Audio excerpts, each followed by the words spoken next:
We are brewery owners and beer lovers, and we've travelled to the far end of the country for a family holiday. Join us as we take a look at these beautiful landscapes and sample some fantastic local food and beer along the way. This is Cornwall at a glance. In this episode, we explore St. Ives and we try a cross-Atlantic Cornish collaboration.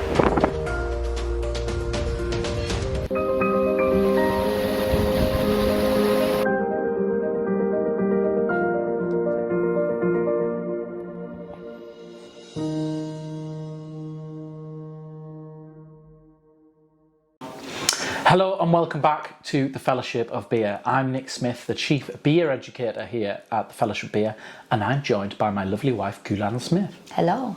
Gulan does a lot of the social media management in the background and also does a lot of the content creating that you can't see, but she's really good at it and she's our diamond. Thanks. We are here in Cornwall having an adventure. We're barely scratching the surface of Cornwall, of what's to offer craft beer wise, but we are very near to St. Ives. We are staying in a lovely place called Harbour. The town was full of seafoods, cafes, restaurants, fish and chips shops. Did it remind you of Whitby, by the way? It was like a Cornish Whitby on a bigger scale. Yeah. I'd like to say it with less steps, but that would be lying. It was very hilly. Whitby in yeah. coast of Channel Island, kind of. Yeah, Do you know what I mean? Well, the geology is very similar to the Channel Islands. Very much so. And so's the flora as well. Yeah, the plants. yeah. Very similar. And we found a bottle shop. We did. I can't, what do we like?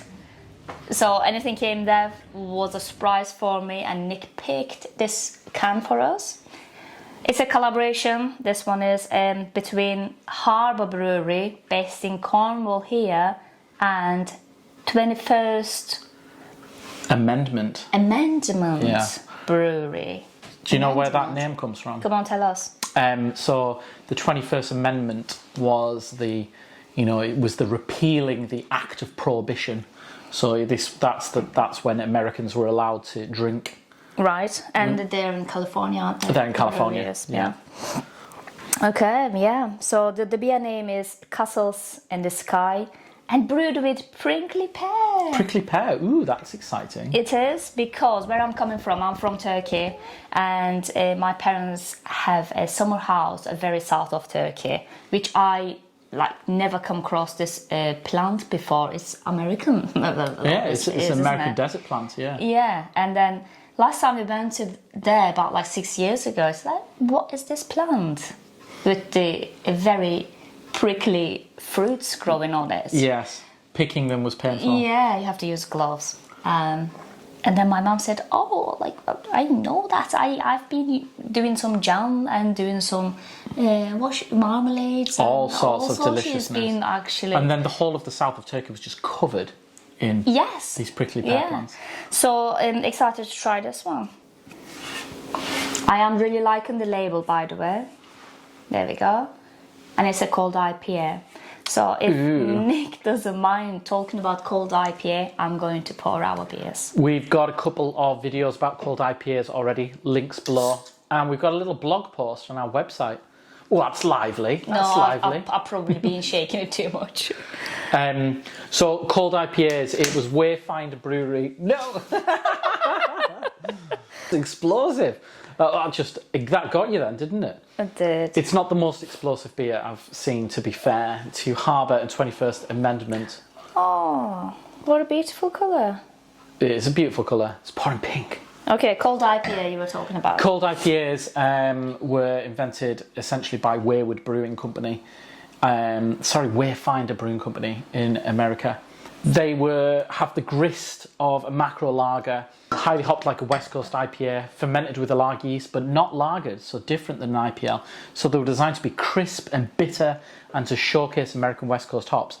I'm not too sure if when they were invented they were designed to be fruit laden, and possibly this is the first ever fruit laden cold IPA I've come across. Wow. I'm really impressed by the colour. I am. It's kind of cheerful. It is very cheerful. Can you smell? Oh wow. Yes. It's really nice. It's not too Really dissimilar nice. than the bearded rosés that were floating around a while back. It's not too dry. Full of hops. Oh. Full of hops. Very carbonated. I imagine it's very tricky working with fruit in brewing, and I imagine there's been a little bit of re-fermentation there of some of the residual fruit. Yeah. Well, I've brought some cheese today to pair this with. Whilst we were in St Ives, we also called into a lovely little deli shop called The Allotment, which has loads of local cheeses, chutneys and things. You were looking for that place for a while. I was a bit, lost. There was like no gaps between the streets. Found it. Yes. So the lady in the cheese shop presented me with this cheese, which she said is like, in her words, a medium cheddar with a bit more going on. Now, cheddars, we love beer and cheese pairings at the Fellowship of Beer. We've ran events, we've got a course in the pipeline. But what goes great with cheddar, and it's a classic beer pairing with cheese, is cheddar and IPA. So because this is a cheddar-ish cheese with a bit more going on, I can't remember the name of the cheese, I'm really sorry. If anyone recognises this cheese and you're from Cornwall, let us know in the comments what it is. I thought we'd pair it with an IPA that's got a bit more going on.